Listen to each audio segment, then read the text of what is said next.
We are going to talk about managing your diabetes through nutrition and exercise. And as many of you might have heard, diabetes is not only preventable, but once we are diagnosed with diabetes, there's also things that we can do to prevent complications from diabetes.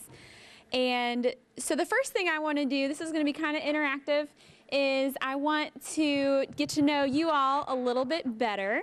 And so if you don't mind sharing personal information, I'm going to ask some questions and you're going to stand up if it's yes for you. So the first one is, do you or someone that you know and love have diabetes? So stand up if you or someone that you know and if you feel comfortable. Okay. So you can look around and see this is something that this community, this state, our entire country is struggling with right now. Okay, we're going to keep doing this. So stand up if you currently follow a specific diet. Okay. Stand up if you exercise at least 3 days a week. All right, very good. Stand up if you eat food. Everybody up. Okay. Right. Stand up if you know how to prevent diabetes. Okay, great. Stand up if you are from Pine Bluff. Okay, a lot of out-of-town folks today. Stand up if you are from Arkansas. Great. Very good. And lastly, stand up if you know how to prevent complications from diabetes. Okay, so we'll talk about that. We'll talk all about that, yeah. So we've got kind of a variety in here. It looks like we do have some things in common, but there is a lot to learn just about how to manage diabetes, the complications that might go along with it, and then also prevention. So for those of us that have not been diagnosed with diabetes, there's also a lot to learn. So today, hold on, I've got to figure out how to work my clicker here.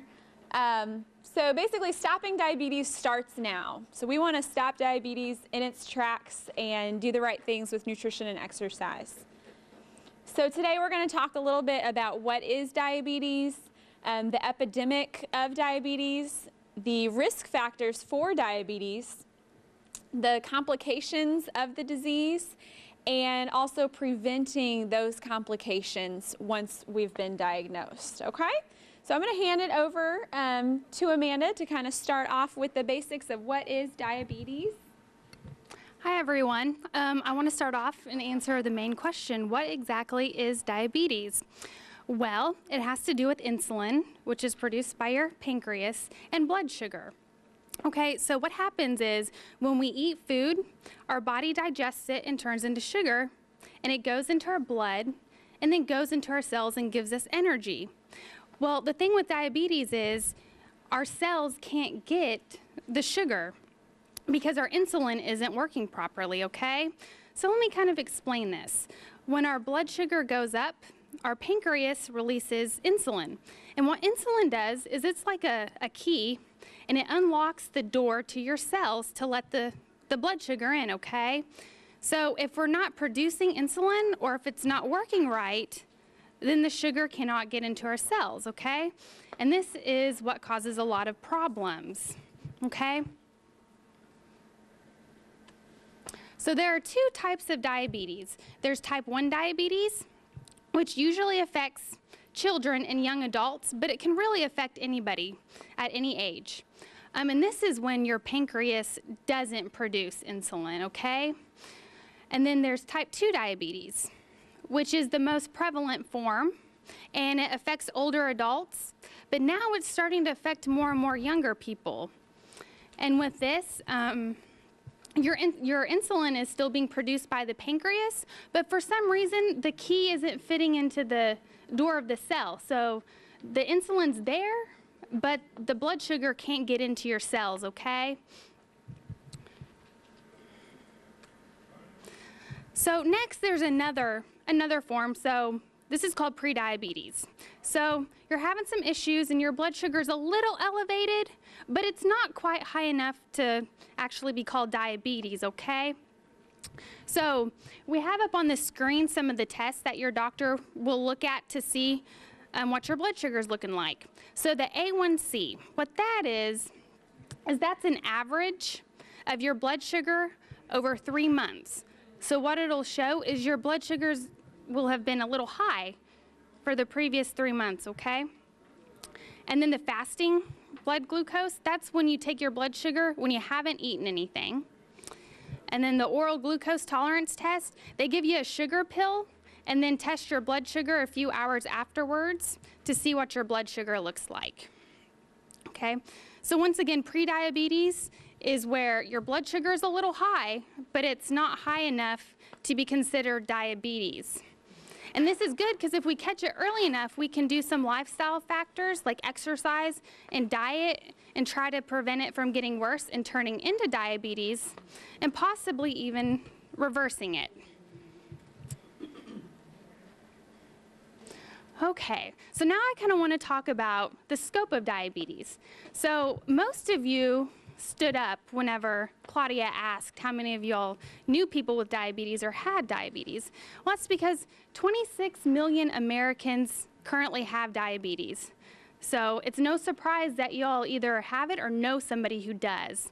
Now, to me, one of the most scariest figures in that is that 7 million of those Americans don't even know that they have diabetes. Which is scary because you can't just look at somebody and know that their blood sugar is high.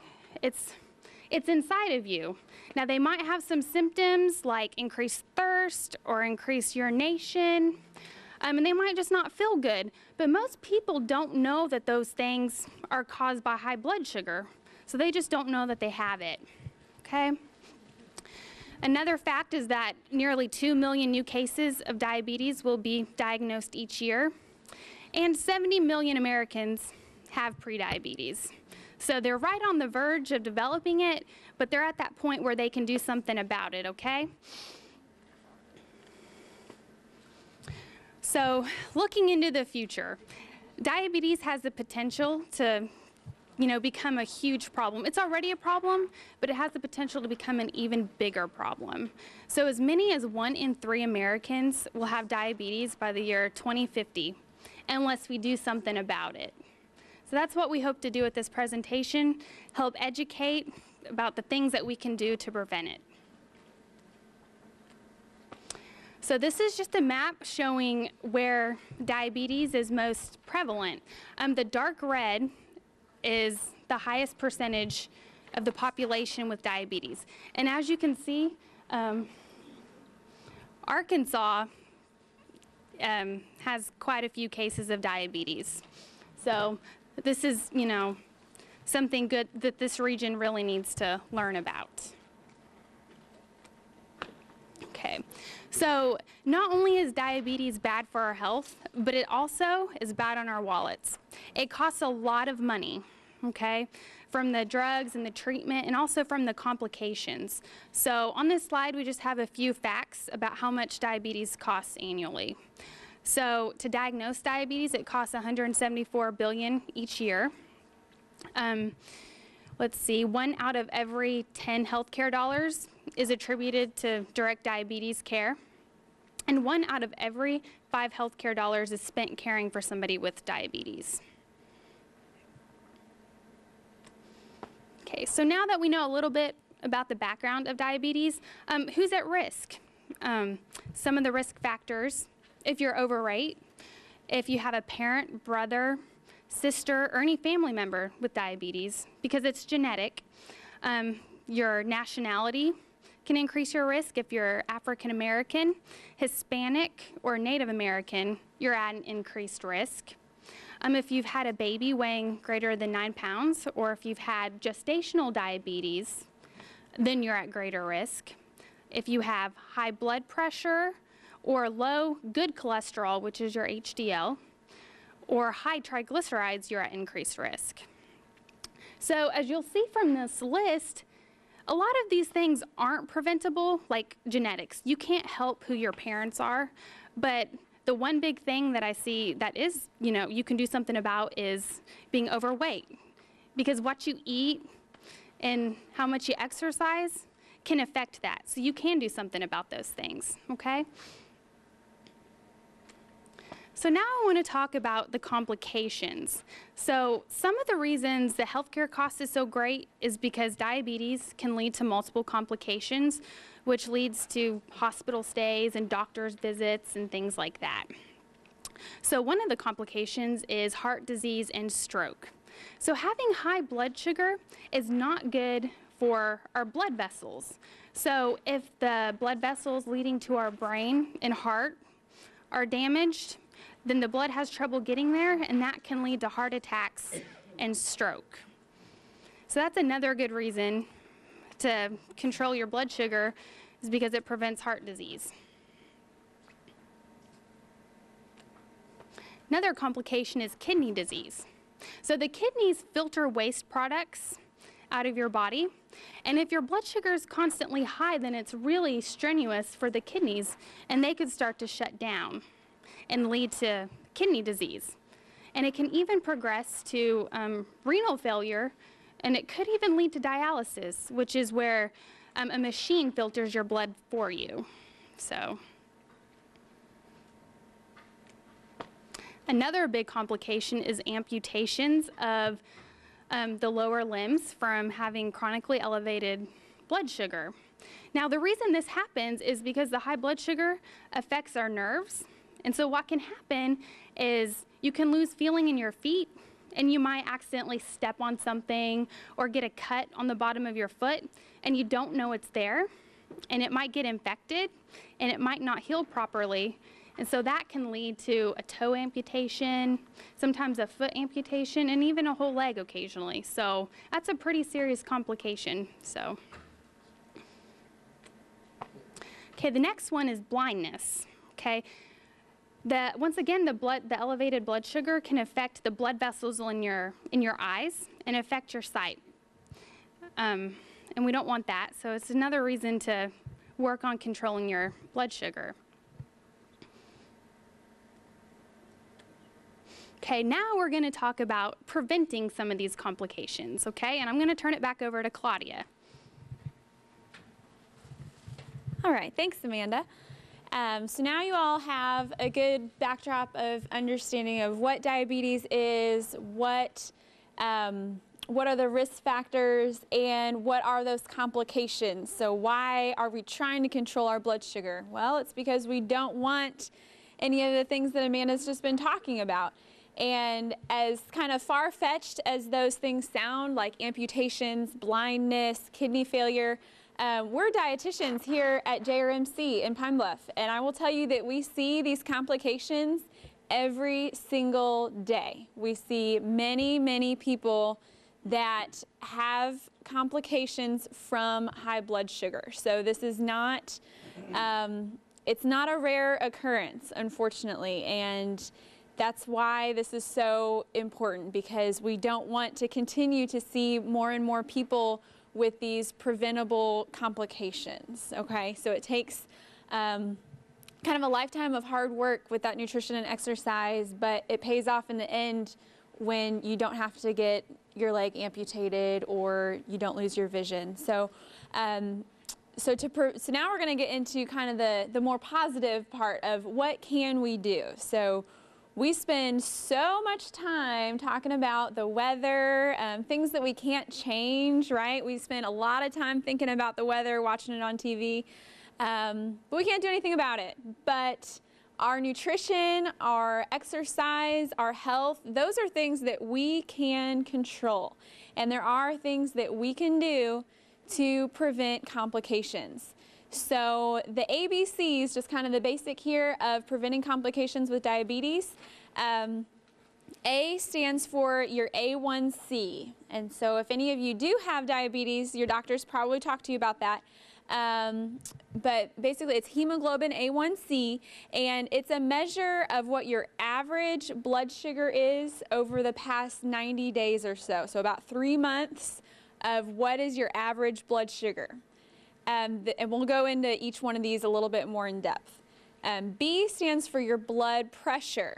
And I guarantee all of you have had probably your blood pressure checked at the doctor's before, so you should kind of have an idea of what that looks like. And C is your cholesterol. So these three things, these three kind of lab values or indicators of your health, that is, or these are the most important things to help prevent those complications, is by keeping these numbers in their appropriate range. Okay.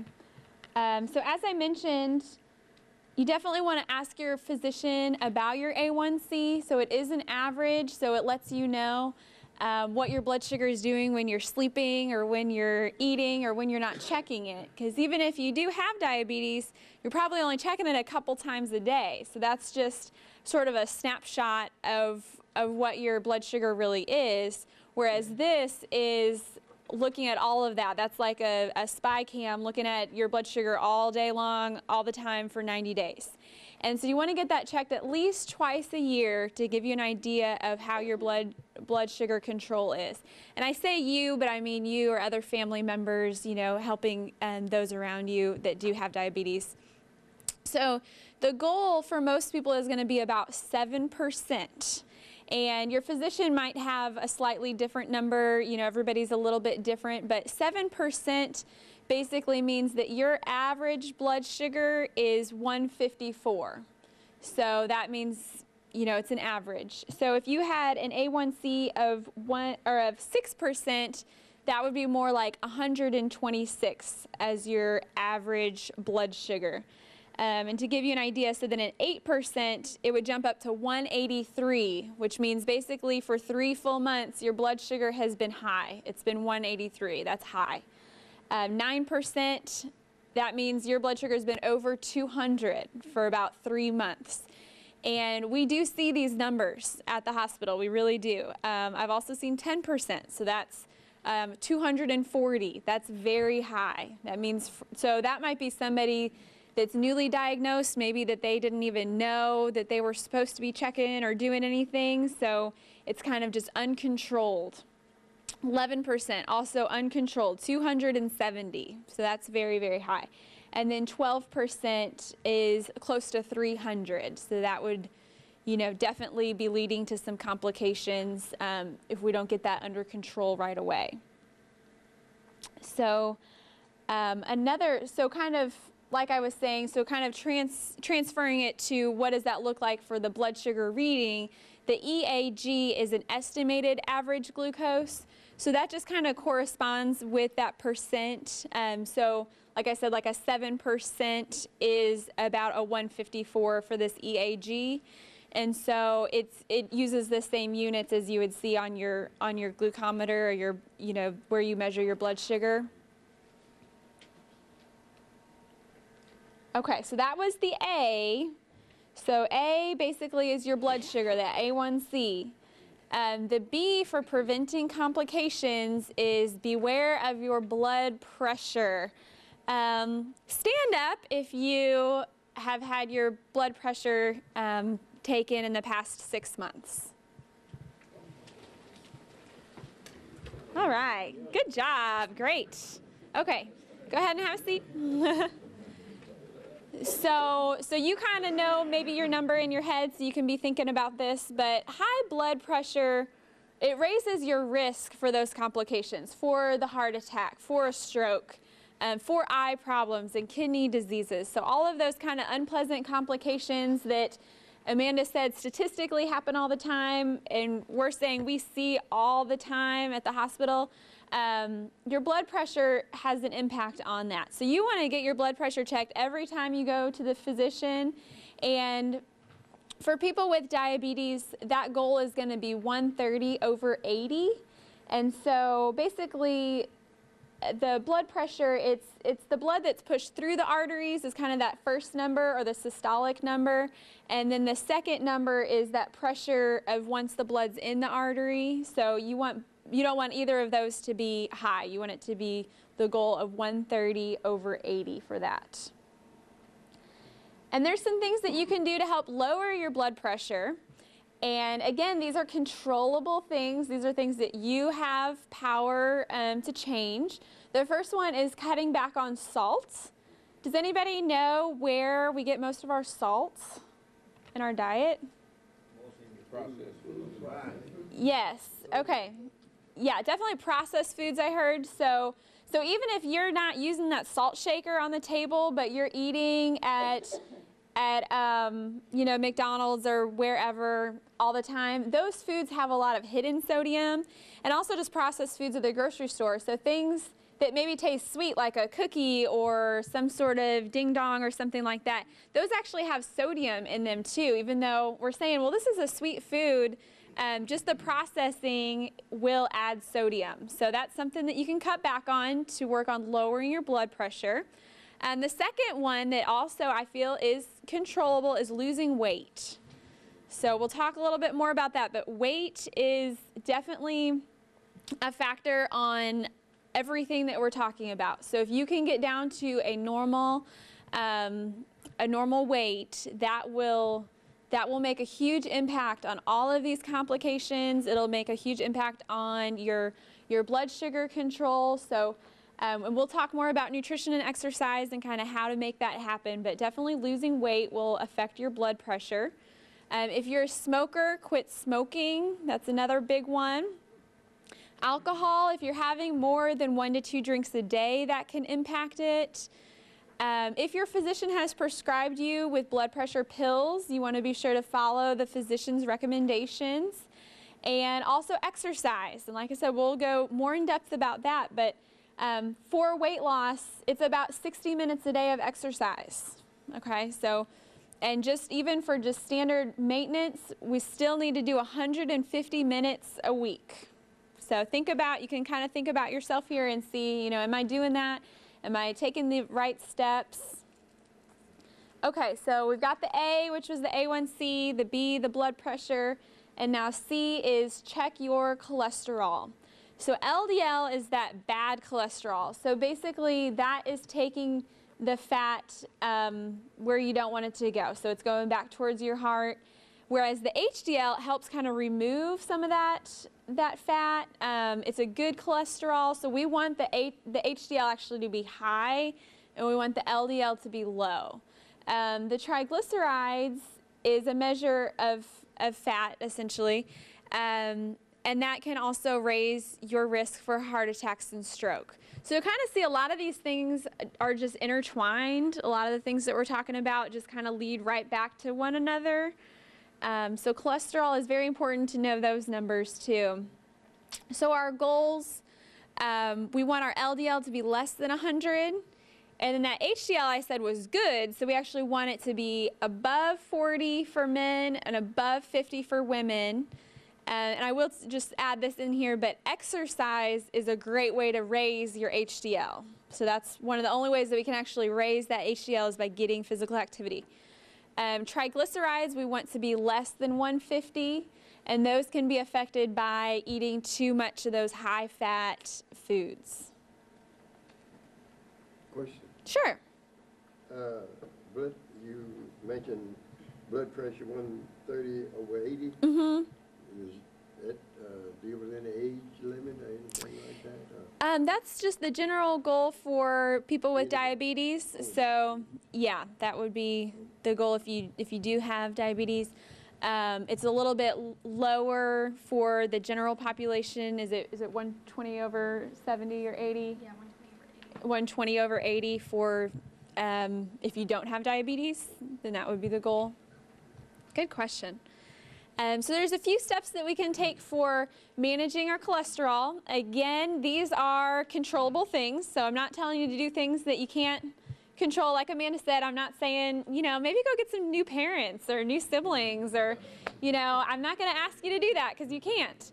But you can eat less saturated fat and less trans fat. So does anybody know where saturated fat is found? Well, you all do because it's on the slide. Does anybody want to share one? You know what a hamburger is? Yeah, so meat, definitely red meats have a lot of saturated fat. And pig feet, yes. Chitlins. Probably, not sure, but saturated fat is any fat that's going to be solid at room temperature. So if you have a steak and there's like that piece of fat along the edge, because it's solid, you know that that's saturated fat. Other fats that are solid at room temperature are butter, margarine, lard.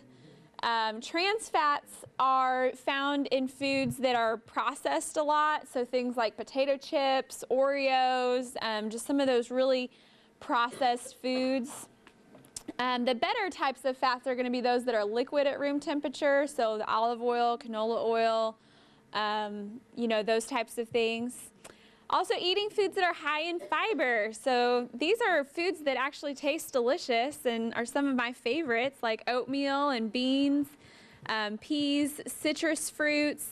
Fiber is in most of the fruits and vegetables that we eat. So, and then whole grain foods, any of the whole grain breads and pastas, those are going to be good sources of fiber. And oatmeal, a lot of people really enjoy having a bowl of oatmeal in the morning. That might be something that you could try. If your physician has prescribed you with cholesterol-lowering medication, sticking with that regimen would be helpful with this. And then again, exercising regularly. So there's really only a couple things you have to do, and then you can scratch all these things off your list. So the nutrition, exercise. I see 2 hands. I saw yours first. Going back to fruit, Yes, sir. with the sugar content in it, can you eat too much fruit? That is a very good question. So for people with diabetes, fruit, was that your same question too? No, I mean another. But Okay, well, we'll... Fruit, you gotta eat only 3 a day. Right. So he asked, for those of you that didn't hear him, he asked if, as a diabetic, if you could eat too much fruit because of the sugar content. And that is true. Fruit is very high in sugar.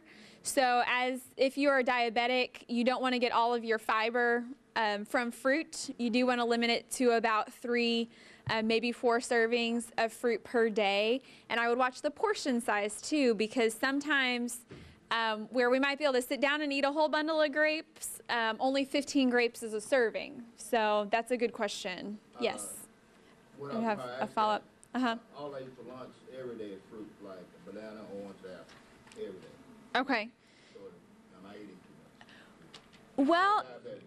but you're not a diabetic? Okay, so for you it's probably not, it's not a problem probably. And if you're not eating a whole bunch of other really sweet things throughout the whole day, then that should be okay. You could try adding in some protein or something like that to help you stay full and just to balance it a little bit. But if you don't have a problem with your blood sugar, you should be okay. And have another question? About the oatmeal. Yes, sir. And I've heard that the one that you buy and you can fix it up yourself is better than the one that get the little processed bag that rip it out and cook it real quick. Well, it's different. Little bag. Well, I was just going to say it's different for different people. So if you know that you're not going to go prepare it in the morning if you have to do it yourself, but you know that you will eat it if you can just add some hot water, then I would say just add the hot water, because it's more important to get the fiber and to start off with a healthy breakfast. So if that's what works for you, I would do that. Which one is better for, they say it's better to eat the regular you make up. Man, I'm saying that to you. Well, the kind that you can cook, you can buy different kinds that have more fiber, like the steel cut oats or the old-fashioned oats. And so some of those do have more fiber and less of the sugar as long as you cook it in that way. So you can make it healthier probably than you can get it in a pack, but it's still better to have it at all. Definitely. Okay, and so just going back to the cholesterol, so exercising regularly, that's a common theme here. That's going to help with the cholesterol. So we're going to kind of just dive into the 2 main things that all of the rest of this has had in common was things that we eat and physical activity, right? Did you all kind of catch that? Like, didn't she just say that for that? You know, it's on every slide, because those are 2 things that we can do to prevent the complications and even to prevent diabetes in the first place. So Amanda is going to talk to us a little bit about meal planning and what that should kind of look like. Okay, it sounds like, diet is a hot topic here, so we have some questions, so hopefully I'll clarify some things for you, okay? I want to start out by showing you a cheat sheet to what a healthy meal looks like, okay? And this, do you want to help me? Yeah. So this is what we call the plate method, okay? So if every time you fix a plate of food, you make it look like this, you are eating a really healthy meal, okay? So if you'll notice, we have our plate, first of all, divided in half, okay? And the bottom part, we have filled full of vegetables. Okay, so any vegetable that you can think of, like broccoli, carrots, cauliflower, any of that stuff can go at the bottom of your plate, and we want you to pile it high because vegetables are really good for us. They're full of fiber. They have a lot of vitamins and minerals. They're low in calories, so we can eat a lot of those and fill us up, okay? So that is the most important thing, I think, that we fill half of our plate with these vegetables. Okay, and it's good to get as, colorful vegetables. Try to choose a variety, okay? And we have some of these if you want to take one. Whenever you leave, we've got some copies of this. Okay, now on the top half of the plate, we have that divided into, I guess, quarters. So we have a place for our protein food. So what we want to put there is like a lean piece of meat. So chicken without the skin, pork can be good. What we want to do is make sure we trim off the excess fat of any meat.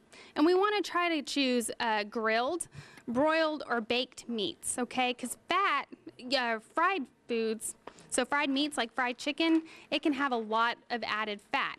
And so we kind of want to stay away from that. Every once in a while as a treat, we can have it, but I would choose grilled chicken or baked chicken over the fried version. Any fried food, fried fish, chicken fried steak, anything like that. We want to limit that to a treat, okay?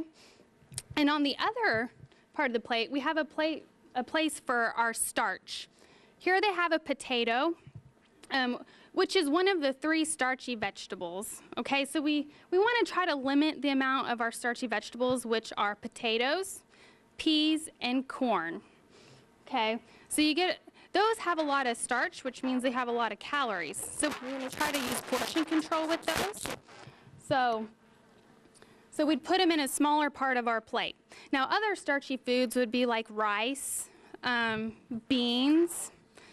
Anybody else think of any other pasta? Yep, that's right, pasta. Let's see, any other grains you can think of would go there. And then we have a place for our fruit. So here they have an apple, but you can put your grapes there, you can put your apple, orange, whatever you want. And then we have a place for our dairy, where we get our calcium and stuff. So I recommend low-fat milk, okay? But this is just a healthy plate. It's got fruits, vegetables, grains, and protein. It's just a very balanced meal, and this is what we want, okay? You have a question?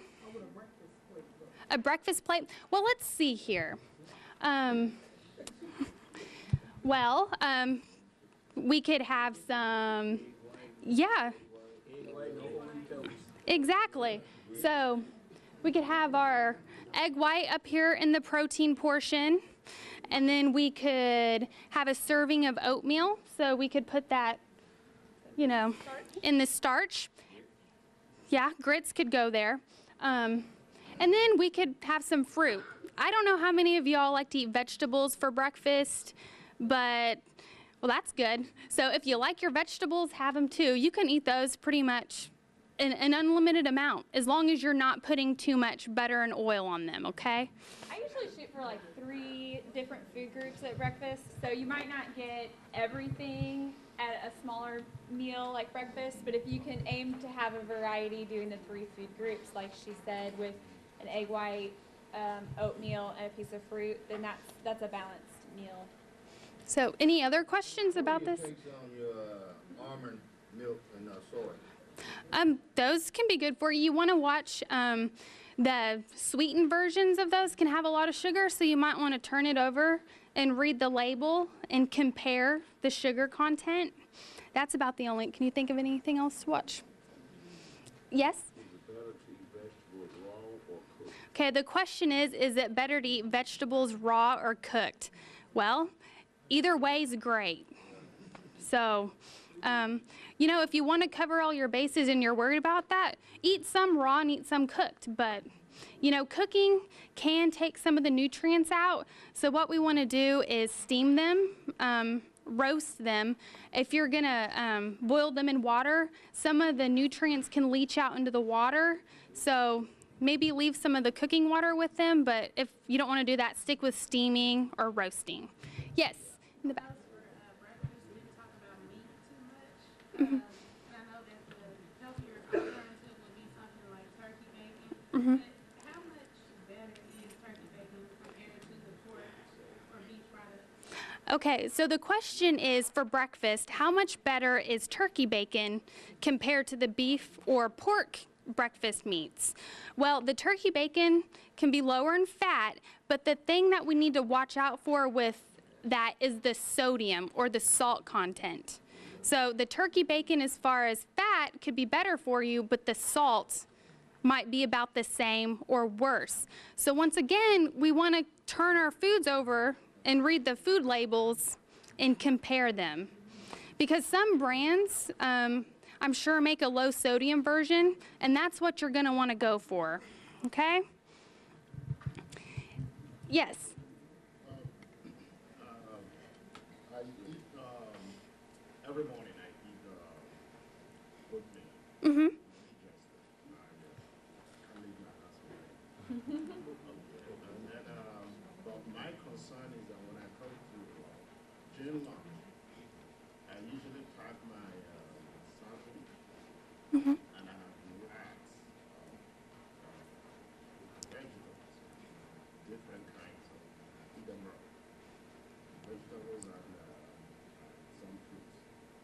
But lately I've been concerned because I was listening to, I heard him on NPR. Actually, I never crossed my mind that in the bread, they have lots of sugar, they have bread and lots of salt.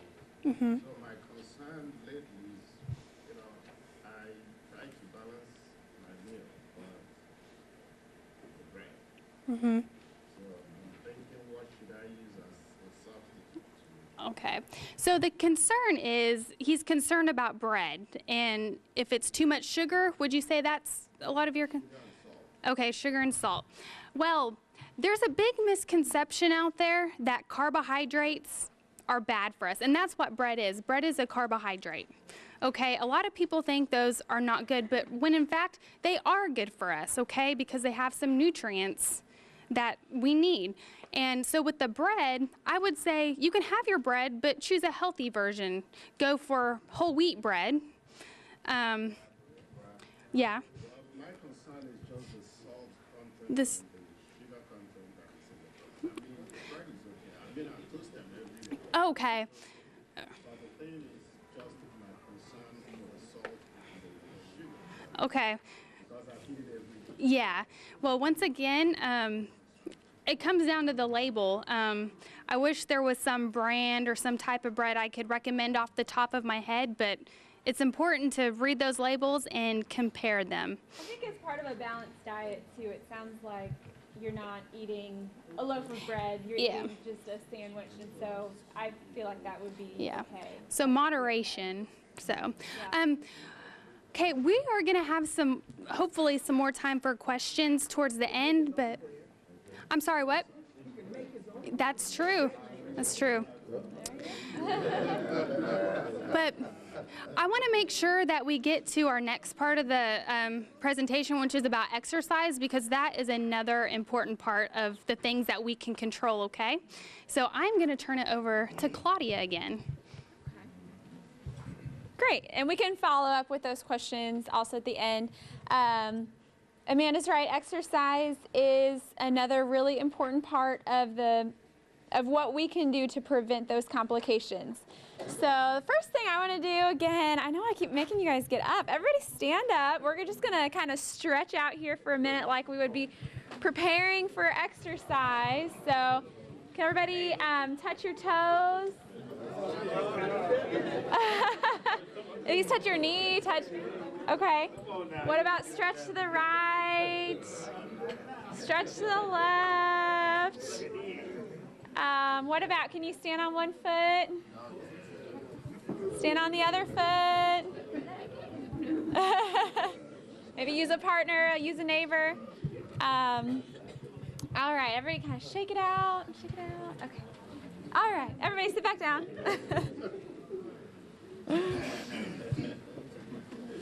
So see, exercising is fun. You can start off with a fun stretch and exercise.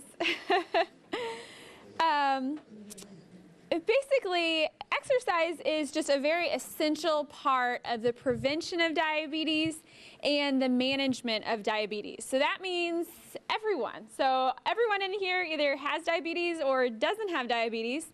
So if it's important for prevention and for maintenance, then that means that it's important for everyone in this room. And so basically, we want to reduce those risk factors. So exercise can help us reduce the risk for obesity, for the triglycerides that I referred to, high blood pressure, and exercise has what we call acute effects. So acute means kind of short term. So if you have diabetes, in the short term, exercise right then and there is going to help you burn some of that sugar and carbohydrate that you might have eaten earlier in the day or that's in your blood. So it actually helps us burn that sugar right away. And it also helps right away to improve how our body uses insulin. So Amanda at the beginning talked to you about kind of that lock and key, how insulin unlocked your cell to be able to use the blood sugar and burn it up. Well, exercise helps that work more effectively. And so it'll do that right away, just an acute effect. And that has minimal risk.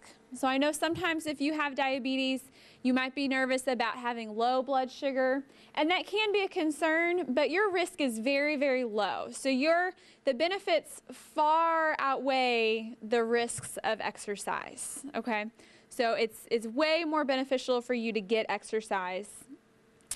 And researchers don't know exactly why, but it seems like the combination of resistance, so I'm sure some of you guys in here have maybe lifted some weights a time or two, so that resistance exercise and the aerobic exercise like walking, swimming, riding a bike, maybe running or something more intense, the combination of that resistance and the aerobic, that's where you're going to see the most benefit, okay?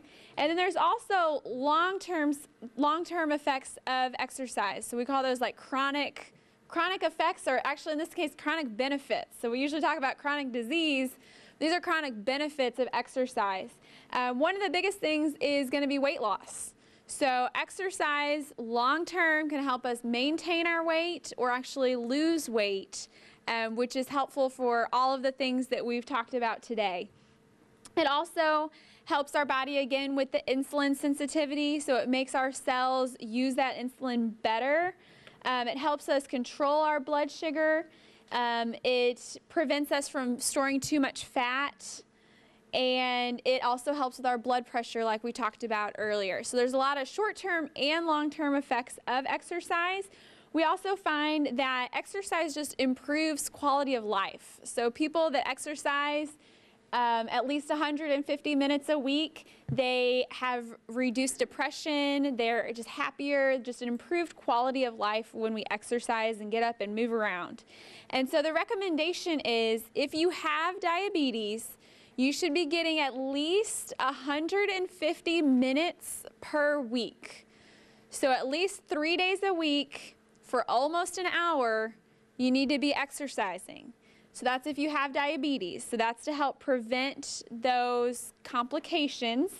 And actually, that same amount will reduce your risk of becoming a diabetic by 58%. So if you know right now that your mom and your brother both have diabetes and you're concerned about getting it yourself or whoever in your family, you can reduce your risk by 58%. That is incredible. There's not many things that we can say that strong or that for sure that are that beneficial. So exercise 150 minutes a week. And for weight loss, so if you are amongst the millions of Americans that are trying to lose weight or needs to lose weight, you're actually going to want more like 60 minutes a day of exercise. Okay, so a moderate exercise, that could be walking, swimming, riding your bike, walking your dog, playing with your grandkids, your children, whoever. But you need an hour of activity every single day. And again, that's the resistance and aerobic.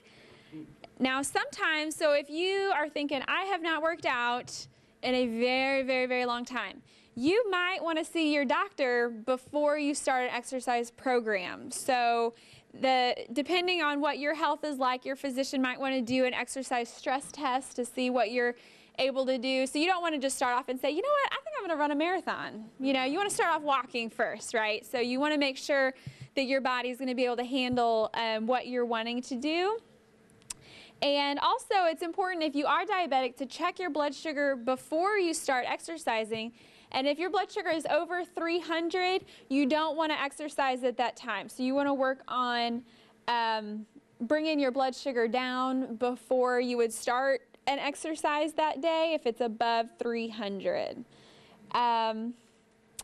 Let me see, what else? Also, if you do already have complications from diabetes, there are some special concerns, so I don't want to make it sound like, it's not for everyone. You do need to see your doctor first in certain situations. So for instance, if you already have neuropathy in your feet where you can't feel your feet very well, your foot care is going to be very important before you start walking a whole lot, because you can actually do some damage. Or another example is if you are already starting to go blind, that retinopathy, there's certain exercises where if your head is actually kind of below your heart, like in yoga or something like that, that can actually be harmful for your eyes. So if you do already have complications, I would definitely encourage you to see your physician first. But basically the message is we want to make exercise a habit and a joy in our life. So we want it to be routine. We want it to be a daily thing. And even if you have to build up to that 150 minutes, it's so important that you do, because it really impacts every single thing that we've talked about today, that eating healthy meal and getting your physical activity. So like this says, a little bit goes a long way. So even doing stuff that you might consider really fun can really add up. So even if you're doing just 10-minute spurts at a time, that's better than being sedentary. In just a minute, we'll take some questions. Again, if you do smoke, I would definitely encourage you to quit smoking. That's not my area of expertise, but I encourage you to seek maybe professional help or different products with helping you to quit smoking. And lastly, if your physician does have you on medication, you do need to follow the physician's instructions. And I'm sure he'd be delighted to hear about all of the great things that you're doing with nutrition and exercise to lower your blood sugar. He would probably, or he or she would be really excited about that. But you do need to follow their instructions. And so we'll just kind of wrap up with some general tips. So this is kind of just a summary of everything. We want to keep our A1C less than 7, which is about 154 on average for 90 days. Our blood pressure, 130/80 is the goal. Cholesterol, less than 100. The HDL, greater than 40 or greater than 50 for women. And so again, that is exclusively through exercise that you can raise that number. Triglycerides, less than 150. Quit smoking, be active. Make healthy food choices. Again, if you want to come and get one of these to take home, you're more than welcome to. And then talk to your doctor about other things that you might need to do. This presentation, a large part of it was designed by the American Diabetes Association, and just to promote that idea of stopping diabetes, that we all have control over our body and over the food that we put into our body and the exercise that we do with our body, and just stopping diabetes right where it's at, because those numbers are getting way too high of the people that do suffer from diabetes. So we'll open it up to some questions now. I see a hand here. All right, thank you. Enjoyed it. Great. What can be done to reverse insulin resistance, as type 2 is commonly referred to? Right, so a lot of people with type 2 diabetes, their body is resistant to insulin. So it means they're still making it, whereas a type 1, they don't make it at all. A type 2, they might still be making it, but their cells aren't using it correctly. And the best thing for that, it goes back to the exercise. So when you exercise, you actually help your body use the insulin more effectively. So it definitely comes back to that resistance and aerobic exercise. Well, what would cause that? I'm having difficulty at times to really understand what would cause the cells to reject. If you exercise, and we know the exercising is burning, allow the cells to absorb. But what would cause the insulin resistance in the first place? Is it just genetics, or is it the food that we're eating that's causing that problem? It's a combination. So it's all of those risk factors that that contribute to type 2 diabetes. I'm sorry, his question was, why would your cells become insulin resistant in the first place? And it goes back to all of those risk factors. So a small part of it is, what you inherit. So your parents, your family, your genes. But a large part of it is the foods that you eat and the exercise that you get.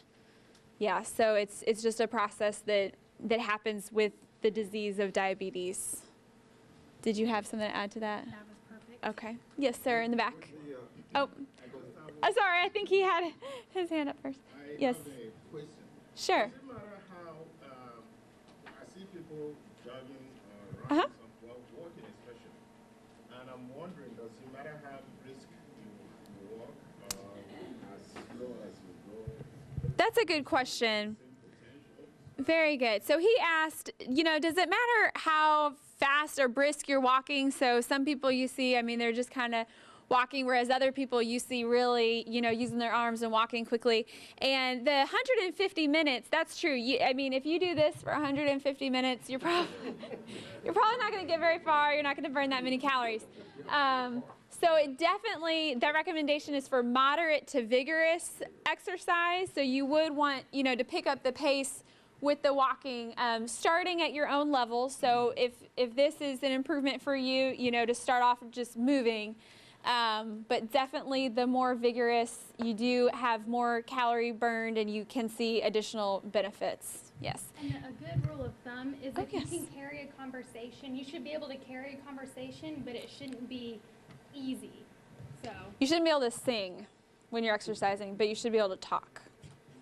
And you, sir, you had your hand? Yeah, with the AIC reading, how do they predict, go back and predict your blood sugar for the last 3 months and just that one test right now? I'm not sure exactly how it's a lab value, so it's a blood test that they can do to do that. I don't know. Do you know the science behind it? Okay, so what it does is it looks at your blood cell and it sees how much sugar has kind of, a good way to visualize it, caramelizes on it, and those blood cells have a certain life. So that's what they do, is they look and they see how much it's accumulated over its lifespan. Does that make sense? Sure. Very good. And his question was, how do they measure the A1C, is what she was explaining. So, very good. Any other questions? I think we've just got 1 or 2 minutes left. So, there in the back. Just to comment on what you said. Sure. I know 2 brothers, they're twins. They aren't identical, they're fraternal. But one died in his early 30s from complications of diabetes. Wow. The other was determined not to have the life that his brother had because he had Yes. severe health problems before he died. He watches his diet, he exercises regularly, he's physically fit, and he said he gets his checkup regularly and he has no signs of diabetes. That's amazing. That's a very powerful story. So to think about twins, that they have the exact same genes.